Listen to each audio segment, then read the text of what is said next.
Нурес каналында жаңылыктар топтому. Акыркы сааттардагы жаңылыктар менен таанышып алыңыздар. Биздин каналга жазылып, видеого лайк басып, жаңылыктар менен өз убагында кабардар болуп туруңуздар.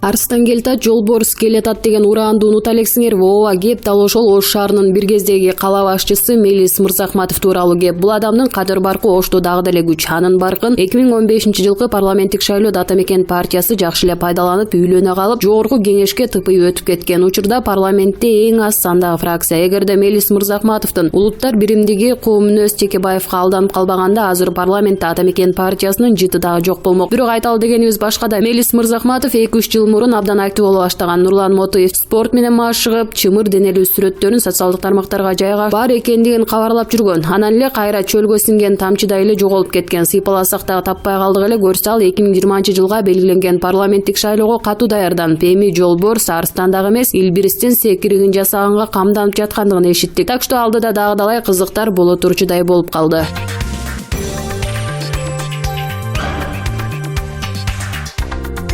Иди отсюда деп кесипте журналист кызыбызды ит айдагандай айдаган чалагайым депутат Азиз Турсунбаев эсиңиздеби? Депутатмын деп эле өзүлөрүн баатыр сезип алган эл өкүлдөр көбөйдү. Өзү керек болсо бизди депутат кылган да ошол журналисттер болуп жүрбөсүн деген ой бирине дагы келбесе керек. Себеби алардын элге кылмыш эткен жакшылыгын же жамандыгын коомго журналисттер жеткирбесе, атасынын чокой жеткиреби түшүнүксүз. Эми бул дагы бир элитный депутат эл аралайын деген экен. Таттуу уйкудан жаң ойгонуп жатса керек, келерки жылы шайлоо эмеспи дегендей. Бир эки элге көрүнүп койбосом болбойт деген чыгар. Бирок ал барган жерге эми эл дагы чогулбай калыптыр. Анын далили төмөндөгү сүрөттөрдө. Бул ирет ал чаткалга барып, чаткал эл менен жолугам деген үмүтү ташкап, эл чогулбай коюптур. Чогулгандар дагы иди сюда дейли деп иди отсюда дейли деп келишиптир. Буттан чалынган турат, сөздөн чалынган турбайт дейт кыргызда.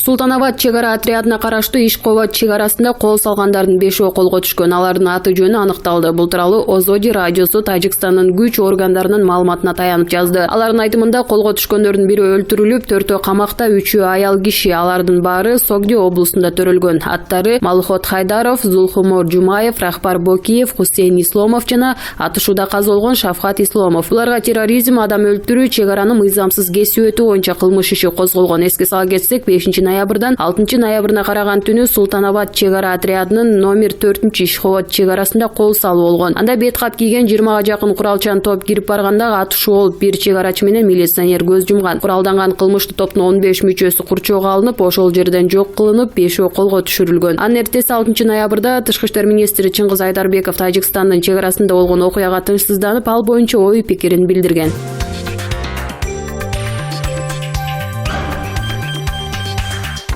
Кечетен бери айтылып, жазылып жаткан, жарылып жок болгон Антошканын ээсине жазында эле эскертүү берилген экен. Бул тууралуу бүгүн 9-ноябрда экологиялык жана техникалык коопсуздук боюнча мамлекеттик инспекциясынын басма сөз кызматы билдирди. Алардын айтымында ушул жылдын 27-февралындагы текшерүүдө Антошканын ээсине эскертүү берилип, айып салынган. Берилген көрсөтмөлөрдү так аткарбаган үчүн Тартип бузуу кодексинин 293-беренесинин ыйгарым укуктуу органдын чечимдерин, аныктамаларын, тескемелерин же талаптарын аткаруу тартибин бузуу негизинде айыпка жыгылып, ал толугу менен өндүрүлгөн. Эске сала кетсек, кече 8-ноябрда Чак-Түштө, Бишкектин чогуу ортосунда жайгашкан Чүй Эркиндик көчөлөрүнүн кесилишиндеги Антошка тест атым түйүнү жарылып, бир кызматкер кыз каза болуп, 13 киши ар кандай жаракат алган. Анда жабыркаган балдардын абалы менен Бишкектин социалдык өнүктүрүү башкармалыгы таанышып, жабырлануучулардын абалын билдирген. Премьер-министр Мухаммедкалай Абылгазиев өрттүн кесепетинен жабыркагандарга тиешелүү медициналык жардам көрсөтүү жана дарылоо боюнча чараларды көрүүнү, саламаттыкты сактоо министрлигине жана жарылуунун өрттөнүүнүн себептерин тыкыр иликтеп чыгууну тиешелүү мамлекеттик органдарга тапшырган. Бүгүн 9-ноябрда Антошканын арендатору камалганын Бишкек шаардык ички иштер башкармалыгы билдирген. Ошондой эле бүгүн каза болгон кыздын ким экендиги аныкталган. Муну менен катар ÖKM өрттүн чыгышынын алгачкы себебин бүгүн жарыялады.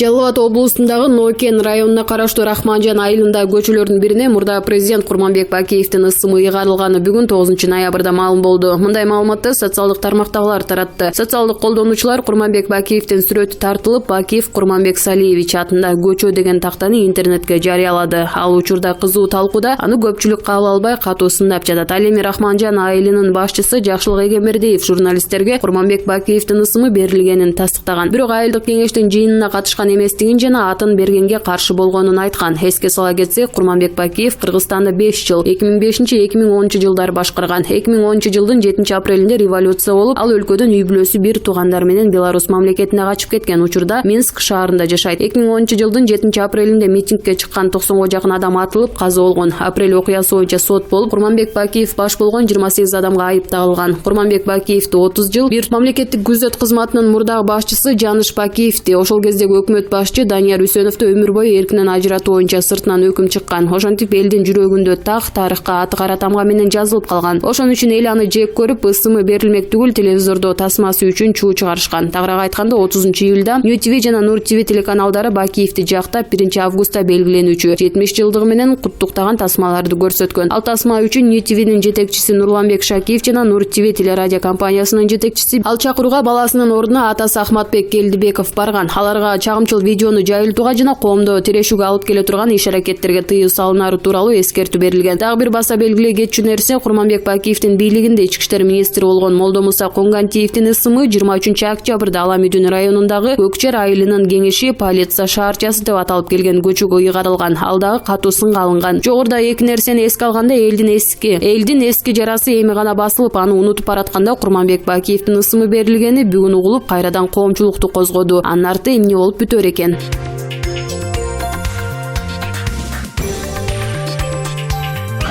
Бишкек ЖЭБти реконструкциялоону териштирүү боюнча соттук иште соттолуучуларды суракка алуу башталды. Биринчи болуп мурда премьер-министр Сапар Исаков чыгып сүйлөп, айыптоонун далилдеринин таш талканын чыгарды. Сөзүнүн башында Исаков кылмыш ишинин материалдарында тергөөнүн Бишкек ЖЭБти арзаныраак реконструкциялоого болмок деген билдирүүсүн тастыктай турган эч кандай жүйөлөрдүн жоктугуна көңүл бурду. Андан кийин бул боюнча Кытай жана Дүйнөлүк банк менен жүргүзүлгөн сүйлөшүүлөрдүн тарыхын кенен чечмелеп берди. Сапар Исаков кылмыш ишинде Дүйнөлүк банктан да Твея тарабынан да реконструкциялоону арзаныраак жүргүзүү туурасында бир да расмий кат келип түшпөгөнүнө көңүл бурду. Демек, буга карата жасалып жаткан кызыл кулактык аракеттердин эч кандай күчү жок. Ошондой эле Сапар Исаков тергөөнүн Исаков жеке өзү Твеянын жетекчилиги менен коррупциялык келишимге барган деген ырастоосуна таң калганын билдирди. Мен Твея компаниясынын өкүлдөрүнүн эч кимиси менен тааныш эмес экенимди жана алардын эч кимиси менен жолугушпаганымды расмий түрдө билдирем. Кылмыш ишинин материалдарында да башка жакта да менин компаниянын өкүлдөрүнүн кимдир бирөөсү менен тааныш экенимди тастыктаган эч кандай далилдер жок. Президенттин аппаратында иштеп жүргөндө мен Кытайдын толук ыйгарым укуктуу элчиси менен Кытайдын соода өкүлү менен түздөн-түз жолугушканмын. Ал эми конкреттүү долбоорлорду ишке ашырган компаниялардын өкүлдөрү менен жолугушуу менин милдетиме кирген эмес. Ал энергетика министрлигиндеги электр станцияларындагы кесиптештердин милдетине кирген. Башкача айтканда, бул алар менен түздөн-түз иштеше тургандардын иши болгон. Айыптоо корутундусунда болсо мен Твея компаниясы менен кыянаттуу келишимге кирген деген сантрак сөз жазылган. Силер мындайды жазуудан мурда адегенде буга кандайдыр бир далилдерди таппайсыңарбы? Бул деген шермендечилик эмеспи? Бул жерде Сапар Исаковдун сот процессинде айткандарын сөзмө-сөз келтирдик. Айыптоочу тараптын Твеянын мурдакы өкүлү Мусажан Макелекти көрсөтмө бериш үчүн сотко алып келүүдөн баш тартып жатканда бекердин эмес экени көрүнүп турат. Анткени Макелек алардын болжолдорун бырын-чырын кылаарын айыптоочу тарап жакшы билет. Демек, коррупцияга айыптоо көз көрүнү ойрону чыгууда. Бирок буга карабай соттолуучулар 1,5 жылдан бери абакта отурат. Мурдакы энергетика министри Артыкбаевди сотко майыптардын арабасына салып алып келишүүдө. Мурдакы премьер-министр Жантөрө Сатыбалдиевге медициналык тез жардам кызматын түзө эле сотко чакырууга туура келди. Айтор баш аягы жок, түшүнүксүз бул сот процесси канчалык узакка созулса, адамдардын адилеттүүлүккө болгон үмүтү да ошончолук солгундап баратат деп ачык саясат гезити жазып чыккан.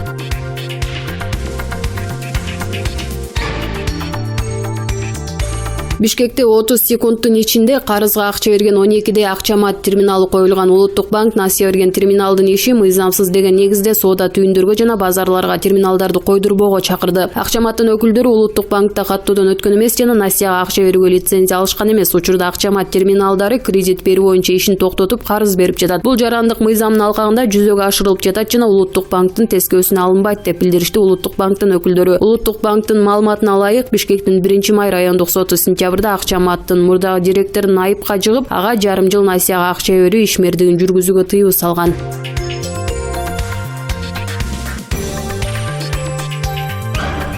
Президент Сооронбай Жээнбеков кол койгон буйрукка ылайык Салиев Талантбек Тагаевич Кыргыз Республикасынын Улуттук коопсуздук мамлекеттик комитетинин төрагасынын 1-орун басары болуп дайындалды. Бул тууралуу президенттин аппаратынын маалыматтык саясат бөлүмү билдирет. Талантбек Салиев 1975-жылы туулган, жогорку билимдүү. 1997-жылдан тартып улуттук коопсуздук органдарында түрдүү кызмат орундарында, анын ичинде жетекчилик кызматтарда кызмат өтөп келген.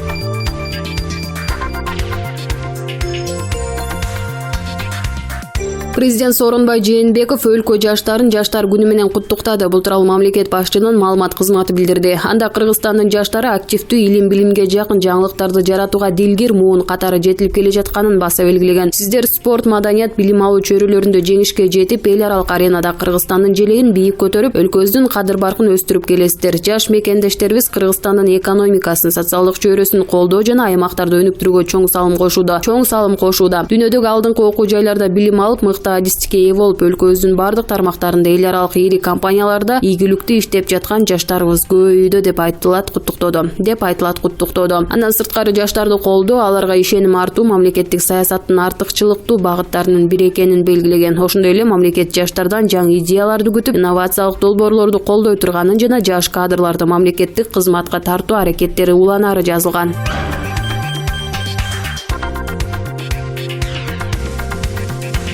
Кайсыл чиновник кандай айлык алат болду экен деген суроону ар бир карапайым адам өзүнүн өмүрүндө бир жолу берип көрсө керек. Негизи мамлекеттик муниципалдык кызматкерлер жыл сайын кирешеси тууралуу декларация толтуруп турууга милдеттүү, болбосо жоопко тартылышы керек эле. Бирок боло берет турмушта, особенно Кыргызда дегенде айрым мамлекеттик кызматкерлерин бул норманы уруп дагы ойнойт, жоопко дагы тартылбайт. Декларацияны толтурган чиновниктин бардыгы болсо Нарындын же Алайдын тоолуу аймактарында жашаган карапайым адамдан да кембагал неме болуп чыга келет. Эми негизги кепке өтөлү биз ар кайсыл булактарды казып отуруп, биздин айрым өкмөт мүчөлөрү кандай айлык акы ала тургандыгын билгенге аракет кылдык. Анда эмесе баштадык. Ачык бюджет порталынын маалыматы боюнча премьер-министр Мухаммедкалый Абылгазиев 2018-жылдын апрель айына 16.893 сом алган. Кошумча төлөмү боюнча 48.080 сомду түзгөн. Өкмөт аппаратынын экс-жетекчиси Нурханбек Момуналиев 2018-жылдын январында 42.305 сом, вице-премьер-министр Замирбек Аскаров 2018-жылдын май айында 43.105 сом алган. Финансы рыногун көзөмөлдөө мамлекеттик кызматынын мурдагы башчысы, азыркы экономика министри Санжар Мухамбетовго 2018-жылдын мартында 45.221 сом айлык которулган. Мурдагы экономика министри Олег Панкратовдун айлыгы 35.200 сомду түзчү экен. Экс-финансы министри Адылбек Касымалиевдин маянасы 24.000 сом болчу. Мына ушундай айлык акы менен биздин чиновниктер күн кечирет экен. Анан кайдан жайдан эле эл аралык банктардан эсеп ачып, хан сарайларда жашашат. Бир эмес ондоп элитканын ээлери урук туугандарына чейин Lexus 570, BMW X7 минишет белгисиз. Себеби булар алган айлыкты орто статистикалык теле жаран алып жатпайбы десең, айлыктарын же үйгө же чүйгө жеткире албай.